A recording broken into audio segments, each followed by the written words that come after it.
আসসালামু আলাইকুম। নাবাতিক ওয়ার্ল্ডের ঘরে বসে আরডিনো শিখুন মজার মজার প্রজেক্ট তৈরি করণের আরেকটি নতুন পর্বে আপনাদের সবাইকে স্বাগতম জানাচ্ছি। আশা করছি আপনারা সবাই ভালো আছেন। আজকের এই ভিডিওতে আমরা জিপিএস মডিউল নিয়ে জানব। আপনারা এখানে দেখতে পাচ্ছেন আমার কাছে একটা মডিউল আছে। এই মডিউলটা হচ্ছে একটা জিপিএস মডিউল। এটার মডেল নাম্বার হচ্ছে নিও 6M, NEO-6M। তো এই জিপিএস মডিউলটা খুবই পপুলার একটা জিপিএস মডিউল, খুবই অল্প পরিমাণ পাওয়ার কনজিউম করে এবং খুব বেটার একটা রেজাল্ট দেয়। জিপিএস মডিউলটার কাজ কি? জিপিএস মডিউলের কাজ হচ্ছে আমাদের পৃথিবীর চারপাশে যে উপগ্রহগুলো আছে, যেগুলোকে আমরা স্যাটেলাইট বলি, সেই স্যাটেলাইট থেকে আসা সিগন্যালকে রিড করে আমরা পৃথিবী ঠিক কোন জায়গায় আছে বা এই মডিউলটা ঠিক কোন জায়গায় আছে সেই লোকেশনটা ক্যালকুলেট করে বের করে দেওয়া। এটা হচ্ছে জিপিএস মডিউলের কাজ। আপনার জিপিএস সম্পর্কে সবাই জানেন কম বেশি, যেহেতু আমাদের মোবাইল ফোনে আমরা ম্যাপ ব্যবহার করি এবং ম্যাপের মধ্যে জিপিএস দিয়ে আমরা ঠিক কোন জায়গায় আছি সেটা আমরা দেখতে পারি। তো আরডুইনো বা রিলেটেড যে প্রজেক্টগুলো আমরা করি, আরডুইনো ESP8266 বা ESP32, রাসবেরি পাই, অন্যান্য যে মডিউলগুলো আছে, সেখানে আমাদের যদি কখনো লোকেশন নিয়ে কাজ করতে হয়, যেমন ধরেন আমরা চাচ্ছি এমন যে আমাদের একটা গাড়ি যদি দুর্ঘটনা ঘটে, আমরা একটা মেসেজ পাঠাবো। মেসেজ পাঠানোর সময় আমার গাড়িটা ঠিক কোন জায়গায় আছে সেই লোকেশনটা সহ আমি মেসেজ পাঠাতে চাচ্ছি, তখন আমাদের এই জিপিএস মডিউল ব্যবহার করার প্রয়োজন হতে পারে। এছাড়া মনে করেন যে আমরা এই একটা প্রজেক্ট তৈরি করেছি এরকম হোম অটোমেশনের, যেখানে হচ্ছে আমাদের বাসায় যদি কখনো আগুন লাগে অথবা গ্যাস লিকেজ হয়, তখন একটা মেসেজ চলে যাওয়া ফায়ার সার্ভিসের কাছে। তো ফায়ার সার্ভিস অফিসে মেসেজ যাওয়ার সময় কোন লোকেশন থেকে মেসেজটা যাচ্ছে সেই লোকেশনটা সহ যেন যায়, তখন আমাদের জিপিএস মডিউল ব্যবহার করার প্রয়োজন হতে পারে। তারপর ভেহিকল ট্র্যাকিংয়ের কোনো প্রজেক্ট যদি আমরা তৈরি করি, সেখানে আমাদের এই মডিউলটা ব্যবহার করার প্রয়োজন হতে পারে। তো আমরা আজকে এই নিও 6M জিপিএস মডিউলটা কীভাবে আরডিনোর সাথে ব্যবহার করতে হয় সে বিষয়টা দেখব। আমরা একটা দেখলেই আমরা পরে এটাকে ESP8266 বা ESP32 এর সাথে ব্যবহার করতে পারবো, একই রকম নিয়ম। আর জিপিএস মডিউলটার সাথে কী কী আছে সেটা একটু আমাদের দেখা উচিত। আমরা এই মেইন যে সার্কিটটা দেখতে পাচ্ছি, সার্কিটটা পাবো, বাট সার্কিটের সাথে এখানে যে মেল হেডারটা আমি লাগিয়ে রেখেছি, মেল হেডারটা আসবে না। মেল হেডারটা আপনাকে পার্সোনালি নিয়ে সোল্ডারিং করে নিতে হবে। আর হচ্ছে আমাদের এই অ্যান্টেনাটা, এটা হচ্ছে একটা অ্যান্টেনা। এটা এখানে একটা UFL কানেক্টর দেখতে পাচ্ছেন, এটা মডিউলের গায়ে এখানে কানেক্টর রয়েছে। আমরা জাস্ট অ্যান্টেনাটাকে এখানে বসিয়ে দিব, তাহলে কানেক্ট হয়ে যাবে। আর আপনারা যারা এই মডিউলটা টেস্টেড অবস্থায় নিতে চান, অর্থাৎ ভালো মডিউল যদি কেউ কিনতে চান, তাহলে আমাদের নিজস্ব যে অফিসিয়াল অনলাইন শপ রয়েছে navatechshop.com, সেখান থেকে আপনারা কিনতে পারেন। সেখান থেকে কিনলে আপনাদের বাড়তি যে সুবিধাটা হবে সেটা হচ্ছে আমরা আমাদের জিপিএস মডিউলগুলো আগে টেস্ট করি, তারপরে কাস্টমারদের কাছে পাঠাই। আর টেস্ট করার জন্য আমাদের নিজেদেরকে মেল হেডার ফোল্ডারিং করতে হয়, ফলে আপনারা একদম রেডি অবস্থায় এটা নিতে পারবেন। টেস্ট করাও থাকবে, আবার মেল হেডারও লাগানো থাকবে। আপনারা জাস্ট নিয়ে প্লাগ অ্যান্ড প্লে আরডিনোর সাথে কানেক্ট করে আপনার প্রোগ্রাম ফুললেই আপনার মডিউলটা কাজ করবে। তো আমি ভিডিও ডেসক্রিপশনে আমাদের শপের লিঙ্কটা দিয়ে রাখবো, আপনারা সেই লিঙ্কে গিয়ে এই জিপিএস মডিউলটা পারচেস করে নিতে পারবেন। তো এখন আমরা যে বিষয়টা জানবো সেটা হচ্ছে এই মডিউলে কয়টা পিন থাকে এবং এটা কীভাবে আসলে কাজ করে। মডিউলটাতে টোটাল 4টা পিন আছে। আমরা যদি একটু কাছ থেকে দেখি, এগুলো হচ্ছে VCC, RX, TX এবং গ্রাউন্ড পিন। তো VCC এবং গ্রাউন্ড পিন হচ্ছে আমরা পাওয়ার দিব। এই মডিউলটা নর্মালি 2.8 থেকে 3.3 ভোল্টে কাজ করে, বাট এটার মধ্যে একটা রেগুলেটর আইসি রয়েছে, সেই সুবাদে আমরা এটাকে 5 ভোল্ট দিয়েও ডিরেক্টলি চালাইতে পারবো, কোনো সমস্যা নেই। আর RX, TX পিন যেহেতু রয়েছে, তার মানে বুঝতেই পারছেন এটা হচ্ছে UART কমিউনিকেশন ব্যবহার করে, যেটাকে আমরা সহজ করে বলি serial communication, RX, TX communication যেটা। তার মানে আমরা যখন আরডিনোর সাথে এটাকে ব্যবহার করতে যাবো, আমাদেরকে অবশ্যই RX, TX কমিউনিকেশন আমরা যেভাবে করি সেভাবে আমাদেরকে করতে হবে। আমি আপনাদেরকে একটু পরে সেটা দেখাচ্ছি কীভাবে কানেক্ট করব। আর এই মডিউলটার সম্পর্কে আরেকটু যদি বলি, এই মডিউলে দেখেন আপনারা এখানে একটা ছোট্ট ব্যাটারি দেওয়া আছে আর এখানে একটা ছোট্ট EEPROM চিপ দেওয়া আছে। তো এটার কাজ হচ্ছে এই মডিউলটা যদি একবার লোকেশন বের করতে পারে, তখন হচ্ছে সেই লোকেশনটা সেভ করে রাখে। পরবর্তীতে আমরা যখন মডিউলটাতে আবার পাওয়ার দিব, সে আগের লোকেশনটা হিসাব করে দ্রুত নতুন লোকেশনটা বের করে নিতে পারে। এটা হচ্ছে মানে এই মডিউলের ইন্টারনালি অনেক ফিচার আছে। এগুলো একটু পরে আমি আপনাদেরকে একটা আর্টিকেলের লিঙ্ক দেবো, সেই আর্টিকেলটা আপনারা পরে সময় করে পড়ে নিন। যেহেতু অনেকে বলে আমি ভিডিওতে একটু বেশি কথা বলি, তাই কথা কম বলার খাতিরে আমি আর ওই বিষয়গুলো নিয়ে আলোচনা করছি না। বাট জিপিএস মডিউল আসলে কিভাবে কাজ করে, সে স্যাটেলাইট থেকে কিভাবে সিগন্যাল নেয় এবং সিগন্যাল নিয়ে সে কিভাবে এই লোকেশনগুলো হিসাব করে, ট্রাইলেটারেশন একটা শব্দ আছে, হ্যাঁ, সে একটা একদম স্পেসিফিক একটা পয়েন্ট বের করার জন্য মিনিমাম 3টা স্যাটেলাইট থেকে সিগন্যাল পেতে হয়। আমাদের মোটামুটি চারপাশে হচ্ছে জিপিএসের জন্য প্রায় সম্ভবত 30টার উপরে স্যাটেলাইট থাকে। তো এই মডিউলটা এই একসঙ্গে কয়টা স্যাটেলাইট থেকে সিগন্যাল নিচ্ছে, সে সিগন্যালকে সে কীভাবে কনভার্ট করছে, সিগন্যালগুলো কীভাবে আসে এবং আসলে কীভাবে এই লোকেশন বের করা হয়, তো এই ব্যাপারগুলো আপনারা ওই আর্টিকেল থেকে জেনে নেবেন। যাই হোক, আমরা এখন দেখবো যে এটা কিভাবে আমরা ব্যবহার করব। তো এটা ব্যবহার করার জন্য আমি আজকে আরডিনো ন্যানো ব্যবহার করব। আপনারা ইউএনও ব্যবহার করতে পারেন অথবা অন্য মাইক্রো কন্ট্রোলারও ব্যবহার করতে পারেন। ইউএনও আর ন্যানো একই রকম, জাস্ট বড় আর ছোট, এটাই পার্থক্য। আমি ন্যানোতে দেখিয়ে দিচ্ছি, আপনাদের যদি আরডিনো ইউএনও থাকে আপনারা ইউএনওতে সেমভাবে কানেক্ট করলেই হয়ে যাবে। তো আমাদের যেহেতু 4টা পিন আছে, তা আমাদের এখানে 4টা তার প্রয়োজন হবে। প্রথম হচ্ছে আমরা যেটা করব, আমাদের পাওয়ারের কানেকশনটা দিয়ে দেবো। আমি এটাকে ব্রেডবোর্ডের মধ্যে বসাচ্ছি। আমি এর যে ভিসিসি পিনটা রয়েছে এবং যে গ্রাউন্ড পিন রয়েছে, ভিসিসি পিনটাকে কানেক্ট করে দিচ্ছি আরডিনো ন্যানোর যে 5 ভোল্ট পিন আছে সেখানে, আর গ্রাউন্ডটাকে গ্রাউন্ডের সাথে কানেক্ট করে দিচ্ছি। এরপরে আমাদের বাকি থাকে আরএক্স এবং টিএক্স, আরএক্স এবং টিএক্স। তো একটা বিষয় বলি, যেহেতু এটা ইউআরটি কমিউনিকেশন ব্যবহার করে, আমরা এই আরএক্স টিএক্স পিনকে আরডিনোর আরএক্স টিএক্স পিনের সাথে কানেক্ট করব। এখন আরডিনোর যে হার্ডওয়্যারের ক্ষেত্রে, মানে ডিরেক্টলি হার্ডওয়্যার যে আরএক্স টিএক্স পিন রয়েছে, অর্থাৎ 0 পিন এবং 1 পিন, এই দুইটা পিনকে আমরা ব্যবহার করব না। এটার পরিবর্তে আমরা সফটওয়্যার সিরিয়াল ব্যবহার করে আরডিনোর অন্য যে কোনো ডিজিটাল ইনপুট আউটপুট যে পিন রয়েছে সেগুলোকে আমরা সফটওয়্যারের মাধ্যমে ডিক্লেয়ার করে দিব যে এগুলো সিরিয়াল কমিউনিকেশনের জন্য ব্যবহার হবে, এবং সেই পিনগুলোকে আমরা ব্যবহার করব। তো সিরিয়াল কমিউনিকেশন করার সময় আমরা প্রোগ্রামের মধ্যে লিখে দিব যে কোন দুইটা পিনকে আমরা আরএক্স টেক হিসেবে ব্যবহার করতেছি। তা আমরা এই আরডিনোর ডিজিটাল পিন 2কে আরএক্স হিসাবে ব্যবহার করব। এখন পিন 2 যদি আরএক্স হিসাবে ইউজ হয়, তাহলে জিপিএস এর টিএক্স পিনটা ওই আরএক্স পিনের সাথে কানেক্ট হবে, অর্থাৎ পিন 2 এর সাথে কানেক্ট হবে। তো আমি এখান থেকে আমাদের যে টিএক্স পিনটা রয়েছে, টিএক্স পিনটাকে আরডিনো ন্যানোর পিন 2 এর সাথে কানেক্ট করে দিচ্ছি। আর আমরা ন্যানোর যে পিন 3 সেটাকে টিএক্স হিসাবে ব্যবহার করব। তো পিন 3 যদি টিএক্স হয়, তাহলে এটার সাথে জিপিএস এর আরএক্স পিনটা কানেক্ট হবে। ওকে, আমাদের কানেকশন দেওয়া হয়ে গেছে। এখন আরেকটা গুরুত্বপূর্ণ বিষয় আপনাদেরকে এখন আমি বলি, সেটা দেখানোর জন্য আমরা এই যে ন্যানোটাকে কম্পিউটারের সাথে ইউএসবি কেবলের মাধ্যমে আমরা কানেক্ট করব। তো একটা বিষয় এখানে বলি, আপনারা দেখবেন যে জিপিএস এর গায়ে একটা এলইডি আছে, হ্যাঁ, ছোট্ট একটা এসএমডি এলইডি আছে, বাট পাওয়ার পাওয়ার পরেও আমার এলইডিটা জ্বলতেছে না। অনেকে এই ভুলটা করে। মূলত এই যে এলইডিটা আছে এটা কিন্তু পাওয়ার এলইডি না, এটা হচ্ছে জিপিএস লোকেশন ফিক্স এলইডি। অর্থাৎ আমার এই জিপিএস মডিউলটা স্যাটেলাইটের সাথে কানেক্ট হয়ে এই জিপিএস ডেটাটা পাচ্ছে কিনা সেটা বোঝার জন্য এলইডিটা ব্যবহার করা। এই মুহূর্তে আমরা দেখতে পাচ্ছি এলইডিটা জ্বলতেছে না। না জ্বলার অর্থ হচ্ছে আমার এই জিপিএস মডিউলটা আসলে স্যাটেলাইটের সাথে কানেক্ট হতে পারেনি এবং সে কোনো লোকেশন নিতে পারছে না। তো যখনই এলইডিটা জ্বলবে, অর্থাৎ এটা 1 সেকেন্ড পর পর ব্লিঙ্ক করে, যদি 1 সেকেন্ড পর পর ব্লিঙ্ক করে তখন বুঝতে পারবেন যে আপনার এই জিপিএস মডিউলটা আসলে স্যাটেলাইটের সাথে কানেক্ট হয়ে লোকেশনটা নিতে পারছে। তো এই মুহূর্তে আমি ভিডিওটা রেকর্ড করছি আমার একদম ল্যাবে, এখানে চারপাশে একদম দরজা জানালা সব কিছু বন্ধ, এই জন্য সে এই আকাশ থেকে যে স্যাটেলাইটের মাধ্যমে লোকেশন নিতে পারছে না। আমি একটু পরে বাইরে নিয়ে আপনাদেরকে দেখাবো বা জানালার পাশে ধরবো, তখন দেখবেন যে এলইডিটা জ্বলতেছে। যাই হোক, আমরা এখন কম্পিউটারে যাব, প্রোগ্রামটা কীভাবে করতে সেই বিষয়টা দেখব। আমরা এখন আমাদের জিপিএস মডিউলের জন্য আরডিনোতে একটা প্রোগ্রাম করব। তো তার আগে আমি আপনাদেরকে একটা আর্টিকেলের ব্যাপারে একটু বলি। আমি ভিডিও ডেসক্রিপশনে এই আর্টিকেলের লিঙ্কটা দিয়ে রাখবো।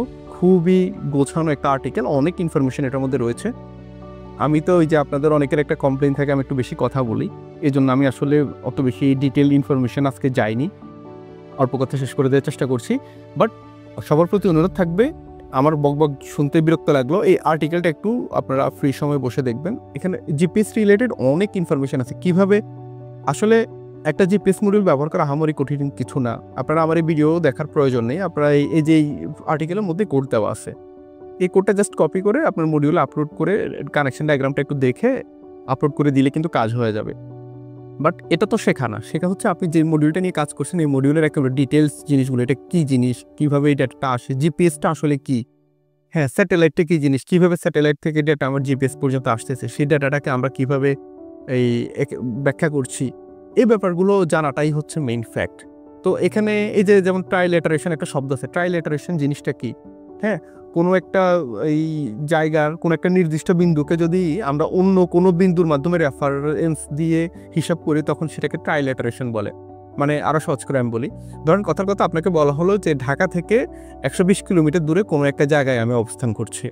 এখন ঢাকা থেকে 120 কিলোমিটার দূরে, এটা তো চতুর্দিকেই হইতে পারে, 360 ডিগ্রি যেদিকেই ঘুরে দিকে 120 কিলোমিটার দূরের কোনো না কোনো জায়গা হইতে পারে, সেটা কুমিল্লা হইতে পারে, হ্যাঁ সেটা বরিশালের দিকে কোনো জায়গা হইতে পারে, পদ্মার ওই পারে, হ্যাঁ উত্তরাঞ্চলের দিকে কোনো জায়গা হইতে পারে, যেদিকেই তাকায় আমার তো হইতে পারে।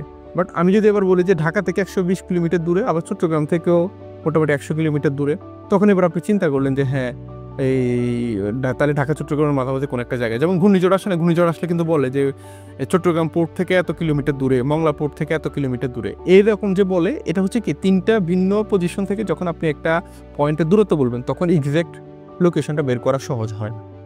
তো এটাকে বলে ট্রাইলেটারেশন। এরকম অনেক ব্যাপার স্যাপার আছে। তারপরে দূরত্বটা কীভাবে হিসাব করা হয়। তারপরে জিপিএস মডেলটা তো শুধু লোকেশন বের করে না, আপনি সমুদ্র পৃষ্ঠ থেকে কতটুকু উপরে আছেন সেটাও কিন্তু বের করে দিতে পারি, যেটা অল্টিটিউড বলে। তারপর লোকেশনের ক্ষেত্রেও একটা জিনিস বলি না আপনাদেরকে, কোন একটা জায়গার লোকেশন আমরা কীভাবে বুঝবো। কোন একটা লোকেশন বোঝার জন্য আমাদের 2টা প্যারামিটার লাগে, ল্যাটিটিউড আর লঙ্গিটিউড। শব্দটা মেবি আমি একটু উল্টাপাল্টা বলতে পারি, আমার প্রোনাউন্সিয়েশনের প্রবলেম হতে পারে, বাট ল্যাটিটিউড আর লঙ্গিটিউড নামে 2টা ওয়ার্ড আছে। যে কোনো জায়গায় ল্যাটিটিউড এবং লঙ্গিটিউড, যেমন আমি আপনাদেরকে একটু দেখাই। এই যে google.com/maps?q, এরপর এখানে যে 2টা আমরা এই কমা দিয়ে 2টা পজিশন লিখছি, ঠিক আছে। এই যে 2টা পজিশন, সাপোজ আমি এটা লিখি 5, হ্যাঁ, এই যে 23.5741 এবং হচ্ছে 90.5015, এই যে এটা হচ্ছে এখানে যে 2টা ডেটা, প্রথমটা হচ্ছে ল্যাটিটিউড আর দ্বিতীয় ডেটাটা হচ্ছে লঙ্গিটিউড। এই 2টা ডেটা দিয়ে যেই পৃথিবীর যে কোনো জায়গার লোকেশন আমরা বের করে ফেলতে পারবো, এর 2টা জানলে। আমরা জাস্ট এই যে এই google.com/maps?q দিয়ে এরপরে ওই আমরা প্যারামিটারগুলো দিলে দেখেন গুগল ম্যাপে আমাদের এই লোকেশনটা দেখাবে। এই যে আমি এখন যে লোকেশনটা দিয়েছি এটা হচ্ছে কোথায়, এটা হচ্ছে মুন্সিগঞ্জের আশেপাশে কোনো একটা জায়গা, মানে বুড়িগঙ্গা নদীর উপরে এই লোকেশনটা পড়ছে। তারপরে আমরা চাইলে এটাকে একটু চেঞ্জ করে দিই, 5015-এর জায়গায় আমি দিচ্ছি 6015। তাহলে এটা কোথায় পড়ে? এই যে এটা এখন চলে গেছে ইসমানির চর। এটা কোথায়? সুবর্ণভূমি রিসোর্ট। আচ্ছা, মুন্সিগঞ্জেরই পাশে আরেকটা জায়গা, মানে একটু আগে আমরা ছিলাম এখানে, এখান থেকে একটু চেঞ্জ হয়ে জিকে গেছে। তো এভাবে আমরা ল্যাটিটিউড লঙ্গিটিউড দিয়ে যে কোনো জায়গার লোকেশন আমরা গুগল ম্যাপ থেকে জেনে নিতে পারবো। আর আমাদের এই সেন্সরটা কিন্তু, মানে এই জিপিএস মডিউলটা আমাদেরকে ল্যাটিটিউড লঙ্গিটিউডই দিবে। এর পাশাপাশি সে আরও অনেক ইনফরমেশন দিতে পারে, ল্যাটিটিউড দিতে পারে, লঙ্গিটিউড দিতে পারে, অল্টিটিউড দিতে পারে, এবং উচ্চতা সমুদ্রপৃষ্ঠ থেকে কতটুকু উপরে সেটা জানাইতে পারে। তারপর টাইম বলে দিতে পারে। মজার ব্যাপার হচ্ছে কোনো রকম টাইমিং মডিউল ছাড়াই আমরা এটার মাধ্যমে স্যাটেলাইট থেকে এক্স্যাক্ট টাইমটাও জেনে নিতে পারবো যে এখন কয়টা বাজতেছে। হ্যাঁ, তারপরে আমরা কোন দিকে মুভ করে আসি, আমরা যদি চলন্ত কোনো বস্তুর ক্ষেত্রে যদি জিপিএস লোকেশন বের করি, তাহলে ওই চলন্ত বস্তুর বেগ কত, গতিবেগ। আপনি যেটা মোবাইলেও দেখেন, দেখবেন যে মোবাইল গুগল ম্যাপে আমরা যে যখন কোনো একটা লোকেশনের দিকে ডিরেকশন দিই তখন কিন্তু আমাদের কি স্পিডও দেখা যায়, এত স্পিডে আপনি চলতেছেন, তারপর কোন দিকে ফিরে আসছেন এটা দেখাবে। আরও অনেক ইনফরমেশন এইটার মাধ্যমে নেওয়া যায়। কীভাবে নেওয়া যায় আমরা একটু পরে বলছি। তো অনুরোধ থাকবে আপনারা অবশ্যই আর্টিকেলটা একটু পড়বেন। এখন আমি আপনাদেরকে এই আর্টিকেলের মধ্যে একটা প্রোগ্রাম আছে, সেই প্রোগ্রামটা আমরা এই যে এখানে ইউজ করব। সেটা হচ্ছে, আচ্ছা, কানেকশন ডায়াগ্রামটা এই যে আমি একটু আগে যেরকম দেখেছি সেম কানেকশন ডায়াগ্রামটা আবার এখানে মেনশন করা আছে, আপনারা এভাবে কানেক্ট করবেন। আর হচ্ছে, আচ্ছা, এখানে হচ্ছে এই মডিউলটাকে আমরা যদি লাইব্রেরি ছাড়া নর্মালি ডিরেক্টলিও এটাকে ইউজ করা যায়, বাট সেক্ষেত্রে এটা যেরকম ডাটা দিবে ডাটাগুলো দেখতে এরকম হবে।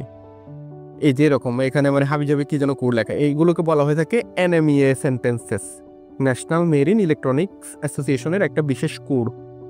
ওই ফরম্যাটের ডাটাগুলো আছে, এগুলোকে পরে আমরা করতে পারবো, মানে এগুলোকে কি রিডেবল ডাটায় কনভার্ট করা যায়। এটার জন্য একটা লাইব্রেরি লাগে, এটার নাম হচ্ছে TinyGPS Plus, একটা লাইব্রেরি আছে। তো আমরা আরডিনো আইডিতে আসি। এই হচ্ছে আমার প্রোগ্রামটা, এটা এই আর্টিকেলের মধ্যেই আছে।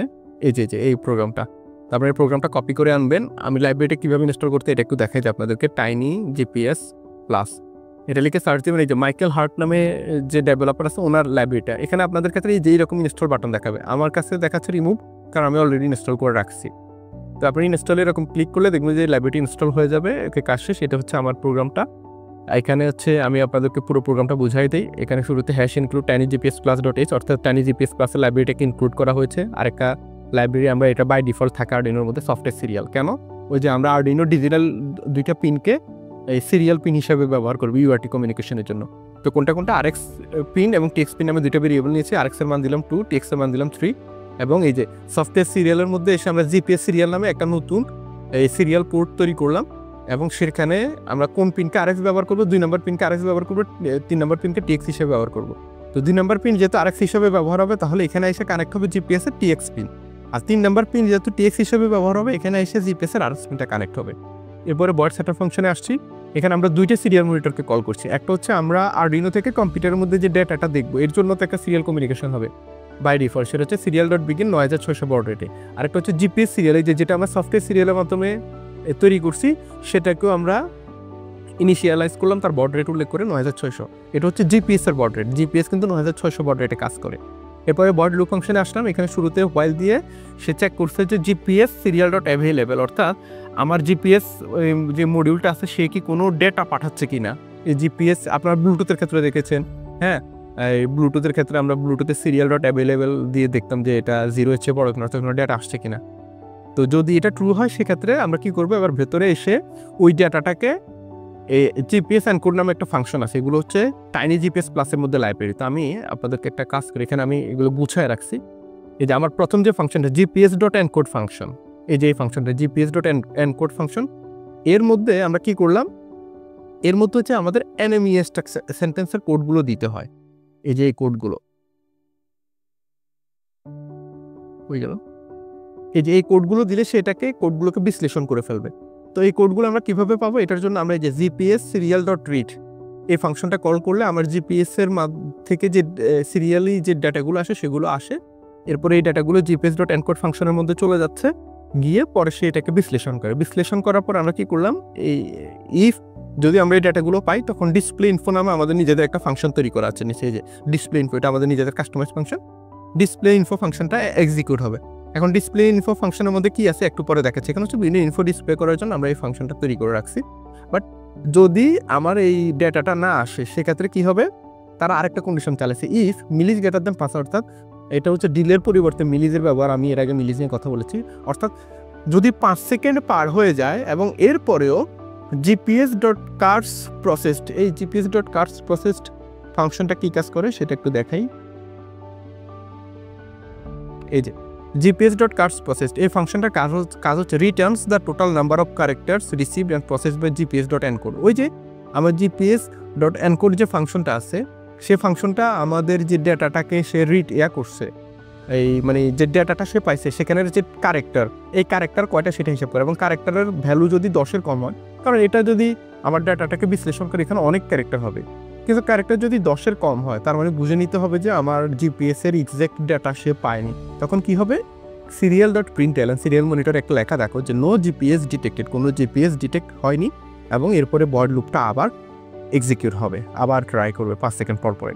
আর যদি এক্সিকিউট হতো, তাহলে আমরা ডিসপ্লে ইনফো ফাংশনটা কাজ করতে। এখন ডিসপ্লে ইনফো ফাংশনের মধ্যে গেলে কি হবে, আমরা এখন সেটা দেখব। এখানে জাস্ট ওরা কি করছে জানেন, এই জিপিএস এর ওই ফাংশনটা ব্যবহার করে এখানে সে বিভিন্ন ডেটা রিটাইপ করছে, মানে কালেক্ট করছে জিপিএস থেকে। এখন ডেটা কিভাবে কালেক্ট করতো, এটার জন্য বিভিন্ন ফাংশনগুলো দেখবো। শুরুতে তার একটা ফাংশন ব্যবহার করছে ইফ দিয়ে, ইফ কন্ডিশন দিয়ে। সেটা হচ্ছে gps.location.isValid। এই ফাংশনটার কাজ কি, এটা শুরুতেই আছে, দেখাই। এই যে gps.location.isValid এই ফাংশনের মাধ্যমে কি করে, check if the GPS has a valid fix on the current location, অর্থাৎ আমার জিপিএস মডিউলটা আসলে স্যাটেলাইটের সাথে কানেক্ট হয়ে ভ্যালিড কোনো লোকেশনটা দিচ্ছে কিনা, সেটা এই gps.location.isValid ফাংশনের মাধ্যমে কল করেছে। এটার ভ্যালু যদি ট্রু হয়, অর্থাৎ ইয়েস হয়, তার মানে বুঝতে হবে সে লোকেশন পাচ্ছে, আর ফলস হলে লোকেশন পাবে না। তো এই জন্য আমরা প্রথমে ইফ কন্ডিশন দিচ্ছি, যদি লোকেশনটা পায় তাহলে ভিতরে আরও কিছু কাজ করবো, কি লোকেশন আমরা সেই ডাটাগুলো এবার বের করবো, আর না পাইলে ডিরেক্টলি দেখাই দিবে লোকেশন নট অ্যাভেলেবল। এবং কথার কথা যে এটা ভ্যালু মানে রিটার্নটা ট্রু আসছে, অর্থাৎ সে একটা ডেটা পাচ্ছে। যদি পায়, এবার আমরা সেই ডেটাটাকে কালেক্ট করা শুরু করবো। এই যে প্রথমে serial.print, অর্থাৎ সিরিয়াল মনিটর দেখাবে ল্যাটিটিউড, এই কথাটা দেখাবে, এরপরে একটা স্পেস দিবে, তারপরে serial.println এখানে এসে সে এই যে gps.location.let এই ফাংশনটাকে কল করছে। এখন এই ফাংশনটাকে কল করলে কি হবে, gps.location.let এই ফাংশনটাকে কল করলে সে ল্যাটিটিউড রিটাইপ করার জন্য, আমার জিপিএস থেকে ল্যাটিটিউডের ডেটাটা বের করার জন্য এই ফাংশনটা কল করা হয়। এটা কেন ইউজ করবো আমরা, টু প্রিন্ট দ্য ল্যাটিটিউড, আমার এই ল্যাটিটিউডের ডাটাটা প্রিন্ট করার জন্য। এবং সে কি রিটার্ন করে, সে একটা ডাবল ভ্যালু রিটার্ন করে। ডাবল মানে সহজ কথা বলে ভগ্নাংশ রিটার্ন করে। এই জন্য দেখেন আমরা ভগ্নাংশ, এখানে ফাংশনটা কল করার পরে কমা দিয়ে 6 লিখছি। এবং কেন 6 লিখলাম, যেন ভগ্নাংশের যে ডেটাটা আসবে দশমিকের পরে 6 ঘর দেখাবে, মানে কথার কথা 23.721354, দশমিকের পরে 6 ঘর যেন দেখায়। যেমন এই যে আমরা এখানে যে ডেটাটা নিয়েছিলাম একটু আগে, যেমন এই যে এই ডেটাটা এখানে দশমিকের পরে 5741, আমরা আরও 2 ঘর ভাড়ায় নিব, 6 নিব, মানে 6 ঘর নিব যেন অ্যাকুরেট লোকেশনটা বের করার একদম এই খুব স্পেসিফিকভাবে। তো gps.location.lat তাহলে হচ্ছে ল্যাটিটিউড ডাটাটা নিবে। একইভাবে gps.location.long lng এটা দিয়ে হচ্ছে লংগিটিউডের ডাটাটা নিবে, সেটাও 6 ঘর পর্যন্ত, এবং অল্টিটিউডও নিতে পারবে, উচ্চতা। gps.altitude.meters এই ফাংশনটা কল করলে সে উচ্চতা সমুদ্রপৃষ্ঠ থেকে ঠিক কতটুকু উপরে আছে সেই ডাটাটা দিবে মিটার আকারে। তারপরে আরও আছে সেমভাবে ওরা serial.print ডেট মানে আমরা এখান থেকে তারিখটা বের করতে পারবো। একইভাবে প্রথমে সেই ইনফরমেশন দিয়ে দেখছে যে ডেটের ভ্যালুগুলো কি মানে ভ্যালিড কিনা, এটা ট্রু কিনা। যদি ট্রু হয় তখন সে ভেতরে ঢুকে যে gps.date.month এটা দিয়ে হচ্ছে মাস, কোন মাস সেটার ডেটাটা কালেক্ট করতে পারে। তারপরে একটা স্ল্যাশ দিবে, তারপরে gps.date.day এই ফাংশনটা দিয়ে সে হচ্ছে আজকে কয় তারিখ সেই ডেটাটা রিটাইপ করবে। তারপর gps.date.year এই ফাংশনটা ব্যবহার করে সে কি করে আজকে কত সাল সেটা সে ডেটাটা রিটাইপ করবে। আর এই ডেটাগুলো না পাইলে সে কি দেখাবে gps.print ln নট অ্যাভেলেবল, অর্থাৎ তারিখ অ্যাভেলেবল না। তারপরে serial.print টাইম, একইভাবে টাইমটা একদম এক্সাক্ট টাইমটাও কিন্তু বলে দিতে পারে।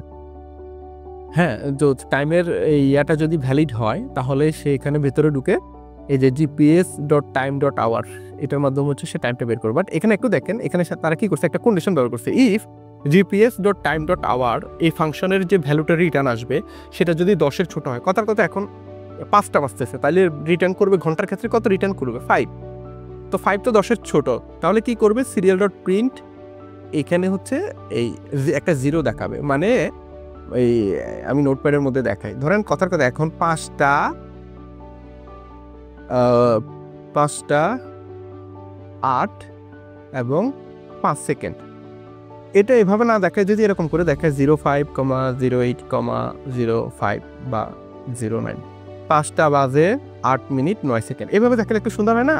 তো এই জন্য মানে যখন আমার 1 ঘরের হবে 10-এর চেয়ে ছোট কোনো ভ্যালু হবে তখন সামনে একটা 0 দিয়ে দিবে। এই জন্য হচ্ছে জাস্ট এখানে মানে যদি ছোট হয় তখন এটা করবে, আর না হলে ডিরেক্টলি gps.print আমার ঘন্টা, তারপরে কোলন দিয়ে মিনিট, কোলন দিয়ে টাইম এটা দেখাবে। এই যে আরও একটা আছে সেন্টিসেকেন্ডও দেখা, তারপরে যে স্টপওয়াচ চালু করলে দেখবেন যে 2 মিনিট 3 সেকেন্ড, এরপরে আরও একটা ভ্যালু দেখায়, অর্থাৎ 100 সেকেন্ডের 1/1 ভাগকে বলে সেন্টিসেকেন্ড। আপনারা যদি সেন্টিসেকেন্ডের হিসাব চান সেটাও এই ফাংশনের মাধ্যমে বের করা যায়। আর এই ডেটাগুলো না পাইলে এটার ক্ষেত্রে দেখাবে যে টাইম নট অ্যাভেলেবেল। এরপরে কি করছে, সবগুলো ডেটা দেখায়া ঢিলে দিয়েছে 1 সেকেন্ড, অর্থাৎ প্রতি 1 সেকেন্ড পর পরে আমার এই ডেটাগুলো সে প্রিন্ট করবে। এই হচ্ছে মোটামুটি আমার প্রোগ্রামের কাজ। আমরা এখন এই প্রোগ্রামটা আপলোড করব। আমরা এখানে আরডুইনো ন্যানো ইউজ করছি এবং পোর্টটা কারেক্ট পোর্ট সিলেক্ট করে আপলোড বাটনে ক্লিক করলে আমার এই প্রোগ্রামটা আমার আরডুইনো ন্যানোতে আপলোড হয়ে যাবে।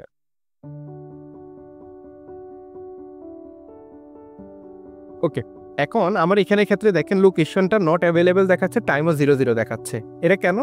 এটা কারণ হচ্ছে এই মুহূর্তে আমার জিপিএসটা যে জায়গায় রাখছি এই জায়গায় ডেটা পাচ্ছে না। আমি আপনাদেরকে তখনও দেখাইছি যে জিপিএসের ওই যে লোকেশন পাওয়ার যে এলইডিটা সেটা অফ হয়ে আছে। এখন এই ডেটা পেতে হলে আমাকে একটু জানালার পাশে গিয়ে বসতে হবে যেখান থেকে আকাশ দেখা যায়, অথবা একেবারে বাইরে লোকেশনে যেতে হবে।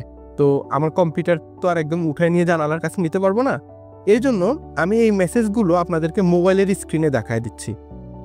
মানে আমার মোবাইলের মধ্যে সেম আরডুইনো অ্যাপটা রয়েছে, সেই অ্যাপটা কানেক্ট করলে আমার আরডুইনো তখন কি করবে, এই ডাটাটা আমার মোবাইলের মধ্যেই দেখাবে সিরিয়াল মনিটরে। তখন আমরা সেই ডাটাটা নিয়ে সেই অনুযায়ী, আচ্ছা আমি অত ঝামেলায় যেতে চাচ্ছি না, এই ডাটাটা কেমন আসবে আমি আপনাদেরকে দেখাই দিই। আমি প্রথমে আপনাদেরকে ডাটাটা দেখাই। ডাটাটা আসবে এই যে এই ছবিতে যেরকম দেখতে পাচ্ছেন ডাটাটা আসবে এরকম। না পাইলে তো কেমন আসে আপনারা দেখছেনই, নট অ্যাভেলেবেল আসবে। যদি পায় তখন আপনাকে কী দেখাবে, ল্যাটিটিউড দেখাবে, লংগিটিউড দেখাবে, অল্টিটিউড দেখাবে। তো আমরা এই ল্যাটিটিউড এবং লংগিটিউডের ডাটাটাকে কি করব, তখন নোট করে নিব। যেমন আমাদের ক্ষেত্রে ডাটাটা আসবে হচ্ছে এমন, আপনার ল্যাটিটিউড আসবে হচ্ছে 23.574132 কথার কথা লংগিটিউড আসবে হচ্ছে, আমি একটু পরে আপনাদেরকে দেখাবো, জাস্ট ওই ডেটাটাকে পরে আমরা কীভাবে রিড করবো সেটা বোঝানোর জন্য আমি আপনাদেরকে এটা দেখাচ্ছি। 421574, ঠিক আছে। তো আপনাদের ক্ষেত্রে দেখবেন যে এরকম আসবে, তারপর অল্টিটিউডও আসবে, সব কিছু আসবে। তো এখান থেকে আমরা ল্যাটিটিউড এবং লংগিটিউড এই ডাটাগুলোকে কালেক্ট করবো, করে আমরা একটা লিঙ্ক তৈরি করবো। লিঙ্কটা হচ্ছে এমন google.com/mathq। এরপরে এই জায়গায় আইসা কিউ সমান আমরা এই জায়গায় এসে দুইটা ভ্যালুকে বসাই দেবো, যে এটা কমা দিয়ে এটা, কোনো স্পেস দেওয়া যাবে না। এরপরে এই যে এই লিঙ্কটাকে আমরা নিয়ে গুগল ম্যাপে জাস্ট ব্রাউজারে গিয়ে ক্লিক করবেন, করলে এই যে আপনাকে দেখাচ্ছে এটা কোথায়, এটা হচ্ছে বয়রাগাদি কেন্দ্রীয় জামে মসজিদ। এটা কোন জায়গায়, আর একটু জুম আউট করি, নিমতলা, এটা মুন্সিগঞ্জের কোন একটা জায়গা। হ্যাঁ, এই যে পাশে মুন্সিগঞ্জ জেলা, মুন্সিগঞ্জের কোন একটা জায়গা। এরকম আপনারটাও দেখাবে, প্রায় কাছাকাছি ডাটা দেখায়, অ্যাকুরেট, অনেকটাই অ্যাকুরেট ডাটা দেখায়, খুব একটা ভুল করে না। তো আপনারা এভাবে ডাটাটা রিটাইপ করে নেবেন। আমি আপনাদেরকে জাস্ট মোবাইলের স্ক্রিনে একটু দেখাই দিচ্ছি যে ডাটা আসলে সত্যিকারে আসে কিনা। তো বন্ধুরা, আমি এই মুহূর্তে আমার জিপিএস মডিউল এবং আমার ল্যাপটপটা নিয়ে বাইরে এক জায়গায় চলে আসছি। তো এখানে আমার জিপিএস মডিউলে আপনারা দেখতে পাচ্ছেন যে এলইডিটা 1 সেকেন্ড পর পর ব্লিঙ্ক করতেছে। এটার অর্থ হচ্ছে আমার জিপিএস মডিউল স্যাটেলাইটের সাথে কানেক্ট হয়ে আমার যে লোকেশনটা সেটা আপডেট করতে পারছে।